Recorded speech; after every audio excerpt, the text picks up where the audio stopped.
Hello friends, good morning. നമ്മുടെ Kerala TV സീരിയലിലേക്ക് എല്ലാവർക്കും സ്വാഗതം.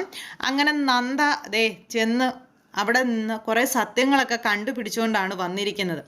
അവിടെ ചെന്നപ്പോൾ തൊട്ട് അവിടുന്ന് മല ഇറങ്ങുന്നത് വരെ മഹേശ്വരൻ്റെ ഉള്ളിൽ പഞ്ഞു വെച്ചാൽ കത്തുന്ന അത്ര ടെൻഷനും തീയുമായിരുന്നു.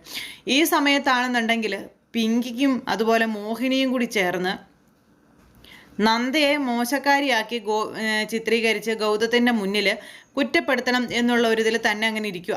അങ്ങനെ രണ്ടുപേരും പ്ലാനൊക്കെ ഒരുക്കിയിരിക്കുന്നു. എന്തായാലും നന്ദ മോശക്കാരിയാണെന്നും നന്ദ മിഥുൻ്റെ പിന്നാലെ ആയിരുന്നു എന്നും അറിയുമ്പോൾ ഗൗതത്തിന് തീർച്ചയായിട്ടും ദേഷ്യമായിരിക്കുമെന്നും, ഗൗതത്തിന് പണ്ടേ ആ ചെറുപ്പക്കാരനെ വലിയ ഇഷ്ടമോ കാര്യങ്ങളൊന്നുമില്ല, അതുകൊണ്ട് തന്നെ ഭയങ്കര ദേഷ്യമായിരിക്കും എന്നുള്ള കാര്യങ്ങളൊക്കെ അറിയാവുന്നത് കൊണ്ട് അങ്ങനെ ആ ഒരു വഴിക്ക് പയറ്റി നോക്കാനായിട്ട് ശ്രമിക്കുകയാണ് ഇവർ.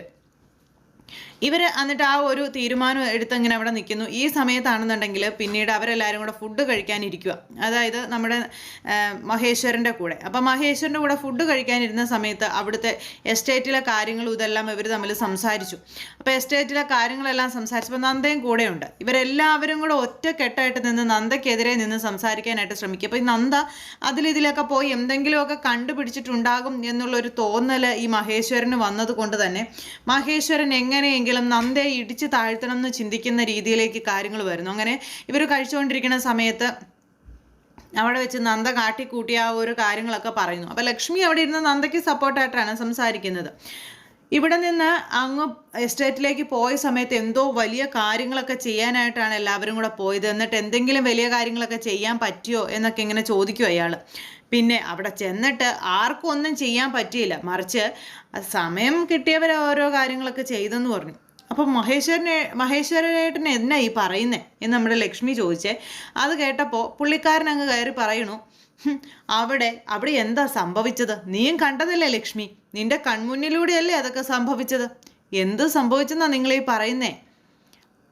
മുതിർന്നവരോട് കൂടെ ഇരുന്ന് അവിടുത്തെ ഓരോ കാര്യങ്ങൾ ചെയ്യേണ്ടതിന് പകരം നന്ദ എന്താ ചെയ്തത്? അവിടുത്തെ ഒരു ലോക്കൽ ചെറുക്കനെ വിളിച്ചു വരുത്തി അവൻ്റെ കൂടെ ബൈക്കിൽ കയറി ആ എസ്റ്റേറ്റ് മുഴുവൻ കറങ്ങുകയല്ലായിരുന്നോ എന്ന് ചോദിച്ചു.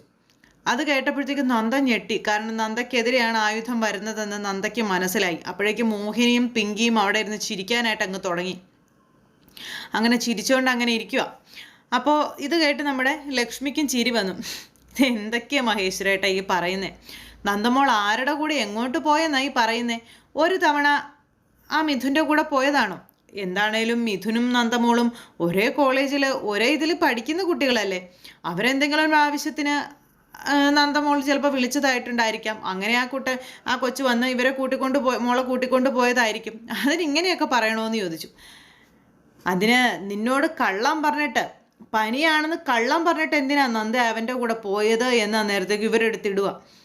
അങ്ങനെയാണെങ്കിൽ നന്ദയ്ക്ക് നേരിട്ട് പറയായിരുന്നു, മിഥുൻ്റെ കൂടെ എനിക്കിന്ന് പുറത്ത് പോകണം എന്ന്. അങ്ങനെയല്ലല്ലോ ചെയ്തത്, കള്ളം പറഞ്ഞു പോവുകയല്ലേ ചെയ്തത്. അങ്ങനെ കള്ളം പറഞ്ഞു പോയിട്ടുണ്ടെങ്കിൽ അതിനകത്ത് എന്തോ ഒരു പ്രശ്നം ഇല്ലേ? അങ്ങനെ പ്രശ്നം ഇല്ലെന്നുണ്ടെങ്കിൽ, അല്ലെങ്കിൽ അങ്ങനെ ഒരു കള്ളത്തരം ഇല്ലെന്നുണ്ടെങ്കിൽ നന്ദ അങ്ങനെ കള്ളം പറയേണ്ട യാതൊരു കാര്യവും ഇല്ലല്ലോ എന്നും പറഞ്ഞുകൊണ്ട് ഇവരിങ്ങനെ പറയണു. അത് കേട്ടപ്പോൾ ലക്ഷ്മിക്കൊന്ന് ടെൻഷനായി.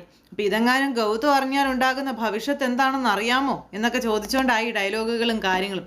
അത് കേട്ടപ്പോൾ ലക്ഷ്മിക്ക് പേടിയായി. ഇവർ പാര വെക്കും എന്നുള്ള കാര്യം ലക്ഷ്മിക്ക് മനസ്സിലായി. കാരണം അങ്ങനെ പാര വെക്കാൻ ഒരു മനസ്സുള്ളത് കൊണ്ടാണല്ലോ ഇവർ ഈ രീതിയിൽ ഇപ്പോൾ ഇവിടെ നിന്ന് സംസാരിച്ചത്. ഇല്ലെങ്കിൽ ഇവർക്കത് സംസാരിക്കേണ്ടതായ യാതൊരു കാര്യവും ഉള്ളതല്ല. അതുകൊണ്ട് തന്നെ ഒന്ന് ടെൻഷനായി നമ്മുടെ ലക്ഷ്മി. അങ്ങനെ ടെൻഷൻ അടിച്ച് ലക്ഷ്മി ഇങ്ങനെ അവിടെ നിൽക്കുന്നു. ഈ സമയത്ത് നമ്മുടെ നന്ദയും അതുപോലെ തന്നെ ടെൻഷനായി. അപ്പോൾ തനിക്ക് എതിരെ വലിയൊരു ആയുധം തന്നെ വരുന്നുണ്ടെന്നുള്ള കാര്യം നന്ദയ്ക്ക് മനസ്സിലായി. നന്ദ എന്നിട്ട് അറിഞ്ഞ കാര്യങ്ങളൊന്നും ആരോടും പറഞ്ഞിട്ടുമില്ലല്ലോ, ഇങ്ങനെ ആലോചിച്ച് നിൽക്കുക. അപ്പോൾ തനിക്കെതിരായിട്ട് ഇവർ തീർച്ചയായിട്ടും ഗൗതം സാറിനോട് ഈ കാര്യങ്ങൾ പറയും എന്നുള്ള കാര്യം നന്ദയ്ക്ക് മനസ്സിലായി. അപ്പം അതിനെ ചെറുത്ത് നിൽക്കണമെങ്കിൽ എന്ത് ചെയ്യണമെന്ന് നന്ദ നിന്ന് ആലോചിക്കുന്നു. ഈ സമയം പിങ്കി ആണെങ്കിലും നന്ദയെ അങ്ങോട്ട് മാറുമ്പോഴും ഇങ്ങോട്ട് മാറുമ്പോഴൊക്കെ നന്ദയെ വാച്ച് ചെയ്യുക. കാരണം നന്ദയുടെ ഭാവങ്ങൾ എങ്ങനെയാണ്, നന്ദ ഇതിനെക്കുറിച്ച് ഓർത്ത് പേടിക്കുന്നുണ്ടോ, ഇതൊക്കെ അറിയാനായിട്ട്. അങ്ങനെ പിങ്കി ആണെങ്കിൽ ഗൗതം വരുന്നത് കാത്തിരിക്കുവാണ്. എന്തായാലും ഇവർ സംസാരിച്ചുകൊണ്ടിരുന്ന സമയത്ത് ഗൗതം വന്നല്ലോ. അപ്പോൾ ഗൗതം വന്നിട്ട് റൂമിലേക്ക് പോയി. പിന്നെ നന്ദയാണെന്നുണ്ടെങ്കിൽ ഗൗതത്തിൻ്റെ അടുത്തേക്ക് കൂടുതൽ അടുക്കാനൊന്നും ശ്രമിക്കുന്നില്ല. നന്ദയുടെ ഉള്ളും മുഴുവൻ അവിടുത്തെ ആ ഒരു പ്രശ്നങ്ങൾ ഇങ്ങനെ കിടന്ന് കറങ്ങുന്നത് കൊണ്ട് നന്ദയ്ക്കാണെങ്കിൽ ഒന്നിലും കോൺസെൻട്രേറ്റ് ചെയ്യാനോ അല്ലെങ്കിൽ ഇവർ പറയുന്നതിന് ബദലായിട്ട് കയറി പറയാനൊന്നും പറ്റുന്നില്ല. എല്ലാത്തിനും മൗനം പാലിക്കുക. അങ്ങനത്തെ നന്ദ ആകെ വെപ്രാളം കയറി നിൽക്കുന്നു. ഈ സമയം കിട്ടിയ അവസരം നോക്കി പിങ്കി പതുക്കെ ഗൗതത്തിൻ്റെ അടുത്തേക്ക് വെച്ച് പിടിച്ചു. ഗൗതത്തിൻ്റെ അടുത്തേക്ക് പോയത് വേറൊന്നിനുമല്ല, പിങ്കിയും മിഥുനും തമ്മിൽ അവിടെ ചുറ്റിക്കറങ്ങുകയായിരുന്നു എന്നുള്ള കാര്യം പറയാനായിട്ട്. അങ്ങനെ പറഞ്ഞ് ഗൗതവും നന്ദയും തമ്മിൽ വഴക്കാക്കിക്കാൻ വേണ്ടിയിട്ട് നേരെ ഗൗതത്തിൻ്റെ അടുത്തേക്ക് ചെന്നു. ഗൗതത്തിൻ്റെ അടുത്തേക്ക് ചെന്നപ്പോൾ എന്താ പിങ്കി, എന്താ വന്നത് എന്ന് ചോദിച്ചു. ഗൗതം തിരക്കാണോ? ഇല്ല, പറഞ്ഞോ, എന്താ പറയാനുള്ളത്? എനിക്ക് കുറച്ച് സംസാരിക്കാനുണ്ടെന്ന് പറഞ്ഞു.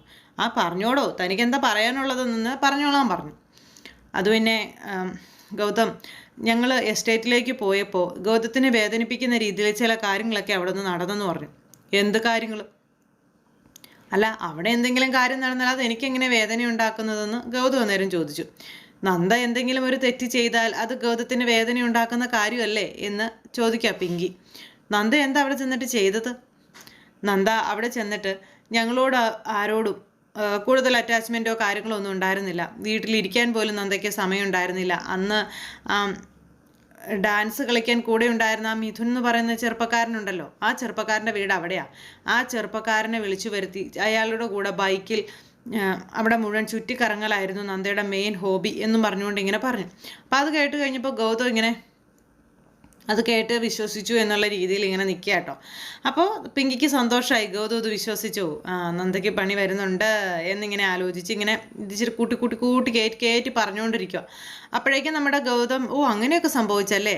പിന്നെ പിങ്കി, ഈ ഒരു കാര്യം ഞാൻ പറയാൻ മറന്നുപോയി. സാന്ദ്ര ജാമ്യത്തിൽ ഇറങ്ങിയിട്ടുണ്ട് കേട്ടോ എന്ന് പറഞ്ഞു. അപ്പോഴത്തേക്കും പിങ്കിയുടെ പകുതി ഗ്യാസ് അങ്ങ് പോയി. പിങ്കി ഇങ്ങനെ ആകെ ഇതായിട്ട് ഇങ്ങനെ നിൽക്കുക. പിങ്കി, അവള് കാര്യങ്ങളൊക്കെ ഞങ്ങളോട് പറഞ്ഞിരുന്നു. നന്ദയുടെയും മിഥുൻ്റെയും ഡാൻസ് മുടക്കാനായിട്ട് ശ്രമിച്ചത് അവളാണെങ്കിലും സാന്ദ്രയുടെ പിന്നിൽ പ്രവർത്തിച്ച ബുദ്ധി ആരുടേതാണെന്ന് മനസ്സിലാക്കാനേ വലിയ ബുദ്ധിയുടെ ആവശ്യമൊന്നുമില്ല കേട്ടോ. വലിയ ബുദ്ധി നമുക്ക് ഉപയോഗപ്പെടുത്തേണ്ട കാര്യമൊന്നുമില്ല എന്ന് ഗൗതം പിങ്കിയോട് പറയാം. പിന്നെ ഇങ്ങനെയുള്ള കൂട്ടുകെട്ടുകൾ ഇനിയും വെച്ചുകൊണ്ടിരിക്കുന്നതും ആ കൂട്ടുകെട്ടിൽപ്പെട്ട് ഓരോ കാര്യങ്ങൾ ചെയ്യുന്നതും ഒക്കെ ദോഷം ചെയ്യും. അതുകൊണ്ട് കൂട്ടുകെട്ടുകൾ എപ്പോഴും നോക്കി എടുക്കുന്നതായിരിക്കും നല്ലത്. അല്ലെങ്കിൽ പിങ്കിക്ക് അത് വലിയ ബുദ്ധിമുട്ടാകും എന്ന് പറഞ്ഞ് ഇങ്ങനെ പറയാം. അപ്പം അത് കേട്ട് കഴിഞ്ഞപ്പോഴത്തേക്കും പിങ്കി ഇങ്ങനെ ആകെ വല്ലാതായിട്ട് ഇങ്ങനെ നിൽക്കുക. എന്തായാലും സാന്ദ്ര ഇറങ്ങിയല്ലോ, സമാധാനം. ഇനിയിപ്പോൾ സാന്ദ്രയെ വിളിക്കണം. അതുകൊണ്ട് തന്നെ ഇവിടെ ഇനി ഒത്തിരി നേരം നിൽക്കാൻ പറ്റത്തില്ല. പുള്ളിക്കാരി പതുക്കെ എന്നാൽ ശരി ഗൗതം, ഞാൻ പോട്ടെ എന്നും പറഞ്ഞുകൊണ്ട് അവിടെ നിന്ന് പോയി. അപ്പോൾ പിങ്കിക്ക് അവസാന താക്കീത് എന്നുള്ള രീതിയിലാണ് ഗൗതം ആ സത്യം വിളിച്ചു പറഞ്ഞത്. അങ്ങനെ ആ ഒരു താക്കീത് കൊടുത്ത് പിങ്കി അവിടെ നിന്ന് പറഞ്ഞു വിട്ടു.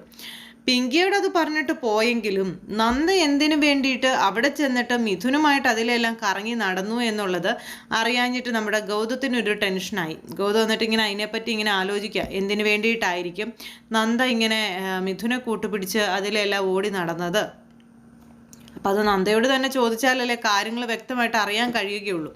അങ്ങനെ നമ്മുടെ ഗൗതം അത് നന്ദയോട് ചോദിക്കാൻ തന്നെ തീരുമാനിച്ചു. ഈ സമയത്താണെന്നുണ്ടെങ്കിൽ മോഹിനി പിങ്കി വരുന്നത് കണ്ട് ഓടിച്ചെല്ലു. എന്തായി അവനോട് പറഞ്ഞോ, അവനെന്താ പറഞ്ഞേ, ഇങ്ങനെയൊക്കെയുള്ള കാര്യങ്ങളൊക്കെ ചോദിക്കുക. അപ്പോഴേക്കും ഗൗതത്തിനോട് ഞാൻ കാര്യങ്ങളെല്ലാം പറഞ്ഞിട്ടുണ്ട്, ഗൗതം എന്തായാലും അതൊക്കെ വിശ്വസിച്ചിട്ടുണ്ട് എന്നും പറഞ്ഞുകൊണ്ട് നമ്മുടെ പിങ്കി ഇവിടെ പറയണം. അപ്പോൾ ഒരു പൊട്ടിത്തെറി തന്നെ നമുക്ക് പ്രതീക്ഷിക്കാം അല്ലേ മോളെ എന്ന് ചോദിച്ചപ്പം പ്രതീക്ഷിക്കാം, തീർച്ചയായിട്ടും പ്രതീക്ഷിക്കാം. നന്ദയ്ക്ക് ഗൗതം ചോദിക്കുന്ന ഒരു ചോദ്യങ്ങൾക്കും ഉത്തരം ഉണ്ടാവില്ലല്ലോ. അതുകൊണ്ട് തന്നെ അവർ തമ്മിൽ പ്രശ്നങ്ങൾ ഉറപ്പായിട്ടും ഉണ്ടാകും, 100% ഉറപ്പാണെന്ന് പറയും. അങ്ങനെ അതും കഴിഞ്ഞ് പിങ്കി ഓടി റൂമിലേക്ക് പോയി. പിങ്കി റൂമിലേക്ക് പോയിട്ട് അവിടെ കൂട്ടുകാരിയെ ഫോണിൽ വിളിക്കുക. കൂട്ടുകാരി ഇറങ്ങിക്കഴിഞ്ഞപ്പോഴത്തേക്കും എന്താണ് പുതിയ സിറ്റുവേഷൻ കാര്യങ്ങളൊക്കെ അറിയാനായിട്ട് അങ്ങനെ സാന്ദ്രയെ വിളിച്ച് സാന്ദ്രയുടെ സുഖവിവരങ്ങളൊക്കെ അന്വേഷിക്കാനായിട്ട്. ഇതേ സമയത്ത് നമ്മുടെ നന്ദയാണെങ്കിൽ ആകെ ടെൻഷൻ അടിച്ച് വെകിളി പിടിച്ചിങ്ങനെ നടക്കുമോ, എന്ത് ചെയ്യും, ആരോട് എന്ത് പറയും, ഗൗതം സാറിനോട് ഈ അറിഞ്ഞ കാര്യങ്ങളൊക്കെ പറയണോ, അല്ലെങ്കിൽ ബാലാജിയെക്കുറിച്ച് പറയണോ, അങ്ങനെയൊക്കെയുള്ള ഒരു കാര്യങ്ങളൊക്കെ ആയിട്ട് നമ്മുടെ നന്ദ ഇങ്ങനെ ആലോചിച്ച് തല പുകഞ്ഞ് നടക്കുന്നു. കാരണം നന്ദയ്ക്കറിയാം ഇത് മുന്നോട്ട് ഇങ്ങനെ പോയാൽ ശരിയാവില്ല എന്നുള്ളത്. പക്ഷേ അതിന് മുന്നേ തന്നെ നന്ദയ്ക്കിട്ടുള്ള പാറ ഇവരിവിടെ പണിത് വെച്ചിരിക്കുന്നത് കൊണ്ട് ഗൗതം അതിനെ എങ്ങനെ നേരിടുമെന്നും അല്ലെങ്കിൽ നന്ദയ്ക്ക് മുന്നിൽ വന്ന് നിന്ന് എങ്ങനെ സംസാരിക്കുമെന്നുള്ളതും നന്ദയ്ക്ക് അറിയില്ല. അതിൻ്റെ ഒരു പേടിയുണ്ട് നന്ദയ്ക്ക്. അപ്പം മൊത്തത്തിൽ കാര്യങ്ങൾ ഇങ്ങനെ വശപ്പശകിൽ ഇങ്ങനെ പോകുമ്പോൾ നമ്മുടെ ലക്ഷ്മി ആണെങ്കിൽ ചില കാര്യങ്ങളൊക്കെ അറിഞ്ഞിട്ട് ലക്ഷ്മിക്കും ആകെ ടെൻഷനായി. ലക്ഷ്മിയും ആകെ ഇങ്ങനെ വിഷമിച്ച് ഇങ്ങനെ നിൽക്കുക, മകളും മകനും തമ്മിൽ ഇനി വഴക്കുണ്ടാവുമോ എന്നൊക്കെയുള്ളൊരു പേടിയോടെ. അപ്പം അങ്ങനെയൊക്കെയുള്ള ഒരു സിറ്റുവേഷനും കാര്യങ്ങളും ഒക്കെ കൂട്ടിയിണക്കിക്കൊണ്ടാണ് ഇന്നത്തെ നമ്മുടെ കഥ വന്നിട്ടുള്ളത്. അപ്പോൾ എല്ലാവരും കാത്തിരുന്ന് കാണണം. എല്ലാവർക്കും നല്ലൊരു ദിവസം ആശംസിക്കുകയാണ്. എല്ലാവരുടെയും സപ്പോർട്ടിനും സ്നേഹത്തിനും ഒരുപാട് നന്ദി ഹൃദയത്തിൻ്റെ ഭാഷയിൽ അറിയിക്കുന്നു. അടുത്ത സൂപ്പർ ഹിറ്റ് കഥയുമായി കാണുന്നത് വരെ എല്ലാവർക്കും നന്ദി. അതോടൊപ്പം നമ്മുടെ ചാനൽ ആദ്യമായിട്ട് കാണുന്നവരുണ്ടെങ്കിൽ ഒന്ന് സബ്സ്ക്രൈബ് ചെയ്യണം കേട്ടോ. തൊട്ടടുത്ത് കാണുന്ന ബെൽ ബട്ടൺ അമർത്തി കഴിഞ്ഞിട്ടുണ്ടെങ്കിൽ നമ്മുടെ വീഡിയോസ് എളുപ്പത്തിൽ കാണാൻ കഴിയുന്നതായിരിക്കും. അപ്പോൾ ഒരിക്കൽ കൂടി എല്ലാവരോടും ഹൃദയത്തിൻ്റെ ഭാഷയിൽ 1000 നന്ദി അറിയിച്ചു നിർത്തുന്നു. താങ്ക്